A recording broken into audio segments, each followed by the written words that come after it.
அப்பெண் தனது ஒரே ஒரு மகனுடன் வாழ்ந்து வந்தாள். அவளுக்கு ஒரு கண் இல்லை. அவள் கணவன் திடீரென ஒரு நாள் இறந்து விட்டார். கணவரின் இறப்பிற்கு பின்பு அவளது வாழ்வில் ஒவ்வொரு நொடியும் தன் மகனின் எதிர்காலம் வாழ்வை குறித்த சிந்தனையாகவே இருந்தது. தன்னிடம் இருந்த சொத்துக்களில் ஒரு பகுதியை விற்று மகனை ஒரு நல்ல பள்ளியில் சேர்த்தாள். மீதி சொத்தை தனது மகனின் கல்வி தொடர்பான செலவுகளுக்கு தயார் செய்திருந்தாள். நல்ல ஒழுக்கமிக்க மகன், இரக்கமானவன், புத்திசாலி, ஊரில் எல்லாரும் புகழும் வண்ணம் அவன் செயல்பாடுகள் இருந்தன. பரீட்சையில் முதல் தரத்தில் தேறினான். இந்த செய்தியை அறிந்த உடனேயே அந்த தாய் ஆவலுடன் பாடசாலை நோக்கி ஓடினாள். மகனின் வகுப்பறை எது என அறிந்து அங்கு சென்று அவனை வாரி அணைத்து முத்தமிட்டாள். இறைவனை புகழ்ந்தால் சந்தோஷத்துடன் வீடு வந்து அவனுக்கு பிடித்தமான உணவை தயாரிக்க ஆரம்பித்தாள். மகனின் வருகையை எதிர்பார்த்து வழிமேல் விழி வைத்து காத்திருந்தாள். மகன் வந்தவுடன் வாஞ்சையுடன் அருகில் சென்றாள். ஆனால் மகன் முகத்தை திருப்பிக் கொண்டான். தாயுடன் பேசவில்லை. நேராக அறைக்கு சென்று படுத்து விட்டான். அவளுக்கு ஒன்றும் புரியவில்லை. பதற்றத்துடன் ஓடிச் சென்று என்னவென்றால் கவலையுடன் மகன் சொன்னான், நீ ஏன் என் பள்ளிக்கு வந்தாய்? அங்கு அழகான பணக்காரர்கள் மட்டுமே வருவார்கள். நீயோ ஒரு குருடி. என் நண்பர்கள் என்னை குருடியின் மகன் என கூப்பிடுகின்றனர். அது பெரிய அவமானம், வெக்கம் எனக்கு. அதன் பின்னர் நீ என் பள்ளிக்கூடம் பக்கமே வரவே கூடாது என கத்தினான் கோபமாக. அதிர்ந்து போனாள் தாய். ஆனாலும் மகனின் சந்தோஷம் கருதி இனி அவ்வாறு நடக்காது என சத்தியம் செய்தாள். அப்போது அவனது சுபாவம் மேலும் மாறுபட ஆரம்பித்தது. தன்னை தேடி வரும் நண்பர்கள் முன் வரவேண்டாம் என தாயை எச்சரித்தான். அவள் கண்கலங்க சரி என்றாள். பின்னர் சில நாட்கள் சென்ற பின் தனக்கு குருடியுடன் இருப்பது வெட்கம் என்று தன் ஹாஸ்டலில் தங்கி படிப்பதாக சொன்னான். ஒரு நாள் வீட்டை விட்டே சென்று விட்டான். அவள் கதறி துடித்தாள். தினமும் தன் மகனை நினைத்து இறுதி பரீட்சையில் தேர்ச்சி பெற்று மருத்துவ கல்லூரிக்கு மகன் தேர்வானது அவளுக்கு தெரிய வந்தது. தலைநகர் சென்று படிக்க வேண்டும், நிறைய செலவாகும். தனது மீதம் இருந்த அனைத்து சொத்துக்களையும் விற்று மகனுக்கு கொடுத்து அனுப்பினாள். 5 வருடம் பறந்து சென்றன. இப்போது அவளது மகன் ஒரு டாக்டர். அவனை பார்க்க ஆசையாய் இருந்தாள். பல முறை முயற்சி செய்தும் அவனை பார்க்க முடியவில்லை. அவன் அனுமதிக்கவும் இல்லை. ஒரு கடிதம் மகனிடம் இருந்து வந்தது.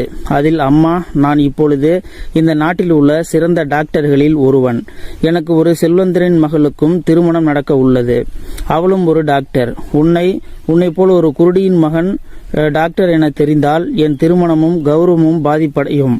அதனால் நான் இந்த நாட்டை விட்டு, உன் பார்வையை விட்டு கண்காணாத தேசம் செல்கின்றேன். இனி என்னை தேடாதே. இதுதான் அந்த கடிதத்தின் வரிகள். துடித்து போனாள் தாய். சில வருடங்கள் கடந்தன. முதுமையும் வறுமையும் அவளது ஒற்றை கண்ணுமே அவளிடம் மிஞ்சியிருந்த சொத்துக்கள். பசி காரணமாக ஒரு பணக்கார வீட்டில் உணவுக்காக வேலை செய்து வந்தால் அந்த தாய். அந்த வீட்டின் எஜமானி இளம் வயது பெண். நல்ல இலகிய குணம் படைத்தவள், இரட்சிக்கப்பட்டவள். அவளும் ஒரு டாக்டராகவே இருந்தாள். இந்த தாயை தனது தாயாகவே நேசித்து போதித்து வந்தாள். எல்லாம் நன்றாகவே நடந்தன. அந்த எஜமானியின் கணவன் அமெரிக்காவில் இருந்து திரும்பி வந்தான். தனது எஜமானியின் கணவர் வருகிறார் என்பதனால் வாய்க்கு ருசியாக நல்ல உணவை தயார்படுத்தி வைத்திருந்தாள் அந்த வேலைக்காரியான குருட்டு தாய். வீடு வந்த அவளது கணவன் சாப்பிட அமர்ந்தான். உணவை இளம் மனைவி பரிமாற ஆசையாக சாப்பிட்டான். திடீரென அவன் முகம் மாறியது. டக்கென்று திரும்பி தன் மனைவியின் முகத்தை பார்த்து கேட்டான், இதனை நீ சமைத்தாயா என்று. மனைவி குழப்பத்துடன் இல்லையே என்றாள். அப்படியானால் யார் சமைத்தது என்றான். வீட்டு வேலைக்காரி சமைத்தாள் என்றாள் மனைவி. உடன் எழுந்த அவன் அடுப்படிக்கு சென்று எட்டி பார்த்தான். உள்ளே அவனது குருட்டு தாய். அதிர்ந்தே போனான். இவள் இன்னும் உயிரோடு இருக்கிறாளா என்று ஆத்திரமும் வெறுப்பும் இவன் மூளையை ஆட்டிவித்தது. அந்த தாய்க்கோ என் மருமகளா என் எஜமானி என்று தன் மகனை கண்ட சந்தோஷமும் மகிழ்ச்சியும் அந்த தாயின் இதயத்தை நிரப்பின. உணர்ச்சிகளால் இருவருமே பேசவில்லை. மீண்டும் சாப்பாடு அறைக்கு வந்த கணவன் சொன்னான் தன் மனைவியை பார்த்து, இந்த குருடையை உடனடியாக அனுப்பிவிடு என்று கத்தினான். அவன் சத்தம் அடுப்படியில் நின்ற அந்த அவளை தாயின் இதயத்தில் முட்டி மோதி நின்றது. தோண்டு போனாள். வாழ்க்கையை இதற்கு பிறகும் வாழ வேண்டுமா என எண்ணி அழுதாள்.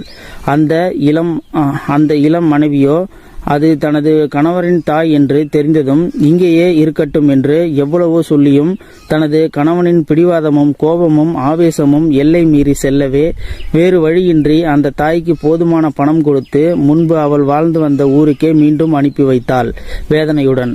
காலம் கடந்தது. அப்போது அந்த டாக்டரின் தலைமயிர்கள் பழுக்க ஆரம்பித்து விட்டன. உடல் பலம் சற்று சோர்ந்து போய்விட்டது. கணவனின் சுயநலம், நன்றி மறத்தல் போன்ற காரணங்களினால் கருத்து மோதல் ஏற்பட்டு அவன் மனைவியும் விவாகரத்து செய்துவிட்டு இன்னொரு மறுமணம் புரிந்து கொண்டாள். இப்போது டாக்டரிடம் பணத்தை தவிர வேறு எதுவும் இருக்கவில்லை. எதிர்காலங்கள் சூனியமான நிலையில் ஆறுதலுக்கு கூட யாருமின்றி தனிமரமாக நின்றான். மெல்ல மெல்ல தன் தாய்க்கு செய்த துரோகங்கள், அநியாயங்கள், நோகடிப்பு அவன் உள்ளத்தை வந்து தொட ஆரம்பித்தன. ஒருமுறை ராத்திரியில் எழுந்து அம்மா என கதறியாலும் அளவிற்கு அவனிற்கு தனது பாவங்கள் புரிந்தது. தாயை பார்க்க வேண்டும் என நினைத்தான். ஆனால் போகவில்லை. ஒரு நாள் காலையில் அவன் தொலைபேசிக்கு ஒரு செய்தி வந்தது. அவனது தூரத்து உறவினர்கள் ஒருவர் பேசினார். உன் தாய் மரண தருவாயில் இருக்கிறாள், நீ உடனே வா என்பதை அந்த செய்தி. உடனடியாக அவன் தனது காரில் கிளம்பி தன் தாய் இருக்கும் இடத்திற்கு சென்றான். அவன் சென்றபோது அவளது உயிர் பிரிந்து விட்டது. உயிர் போன நிலையில் அவளை கட்டிலில் படுக்க வைத்திருந்தனர். அப்போது அம்மா என கண்ணீர் விட்டு கதறி அழுதான். தன் தாயை நல்ல முறையில் அடக்கம் செய்ய உதவினான். எல்லாம் முடிந்தது. அப்போது ஒரு கடிதத்தை அவனது உறவினர் கொடுத்தார். தான் மறைந்த பின்னர் மகன் வருவனாக இருந்தால் மட்டும் கொடுக்குமாறும், இல்லையெனில் எரித்து விடுமாறும் தாயார் கடைசி தருவாயில் வேண்டிக் கொண்டதாகவும் அவர் சொன்னார். பிரித்து வாசித்தான். அவன் கண்களில் இருந்த கண்ணீர் வழிந்தது. அதில் இருந்த வரிகள் இதுதான்: என் அன்பு மகனே, எனக்கு தெரியும் என் உருவத்தை பார்ப்பது உனக்கு ஒருபோதும் பிடிக்காது என்று. அதனாலேயே எனது மரணத்திற்கு பின்னர் நீ வந்தால் மட்டுமே இதை கொடுக்கும்படி சொன்னேன். மற்றபடி எனது அன்பு மற்றும் மாறாதது.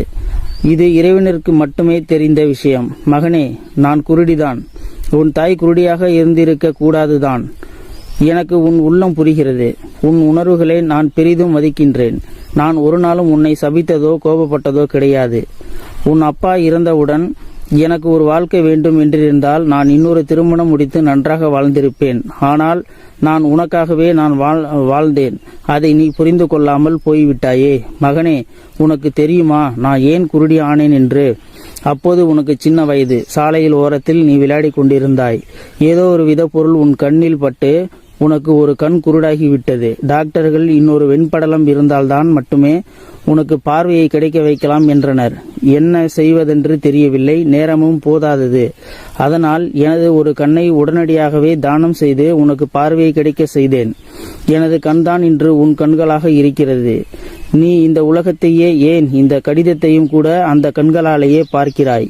உனக்கு இதுவும் அவமானம் என்று உனது வலது கண்ணை பிடுங்கி எறிந்து விடாதே. அதை அப்படியே விட்டுவிடு. ஏனென்றால் அந்த கண்களால் தான் நான் உன்னை பார்த்து கொண்டிருப்பேன். என் அன்பு மகனே, இப்படிக்கு என்றுமே அன்புள்ள உன் அம்மா அப்படின்னு சொல்லிட்டு அந்த கடிதத்துல எழுதியிருந்துச்சு. இதை படித்த அந்த டாக்டர் மகன் உருண்டு புரண்டு கதறி கத்தி அழுதான்.